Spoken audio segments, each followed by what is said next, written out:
What's up mga boy no? So nandito naman tayo sa another video na kung saan sasayangin ko na naman ng ilang minuto ng buhay nyo.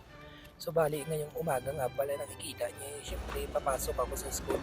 So maya nga lang nakaramdam ako ng gutom dyan. Kaya nagpili-pili ako ng tao. Nakita niyo naman talaga kung gaano kasarap yung tao dyan. Kita niyo naman sa mukha ko kung anong reaction kung gaano kasarap yung tao. So pagkatapos ko nga pala kumain, umakyat na nga pala ako dun sa room. So nakita niyo naman kung gaano katahimik yung room namin, naga-leksyon-leksyon lang sila dyan, nagaturo-turo lang. Nakita niyo naman kung gaano ako mga kaseryoso yung mga kaklase ko dyan, lalong-lalo na to si Pogi, talagang focus na focus sa pag-aaral.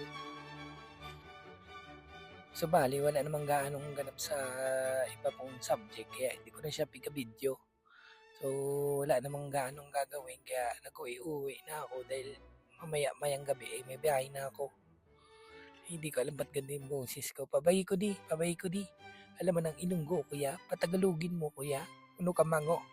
So, bali nakikita niyo naman dyan, no? First booking ko nga pala yan dito lang sa may McDo. Karawatan niya nakikita niyo.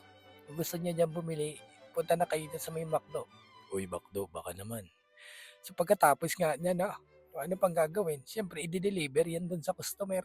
Ito kasi mga customer ko na to, medyo demanding. Sasabihin yan sa akin, tawag-tawag yan sila sa akin, kuya, nasaan ka na? Hindi nila alam napaka-traffic dyan sa Karawatan. Pag dyan ka talaga dumaan, talagang abutin ka ng siyam-siyam. So, wala na nga ang ibang gagawin dyan. So, mabilisan nga pala yun, dinrap ko na dyan yung order ng customer ko. At maya-maya nga lang may tumawag sa akin dyan. Hindi ko na pinakita sa inyo. Si Jello nga pala yun, niyayaya niya akong magmukbang. So nakikita nyo naman dyan, no? Kung gaano kasarap yung mga pagkain na nakikita nyo dyan sa harapan nyo. Nakikita nyo kung gaano kasarap yung minumukbang namin dyan. Lalo na yung spicy na yan, talagang burger na yan. Ay talaga naman busog ka yan, isa lang talaga.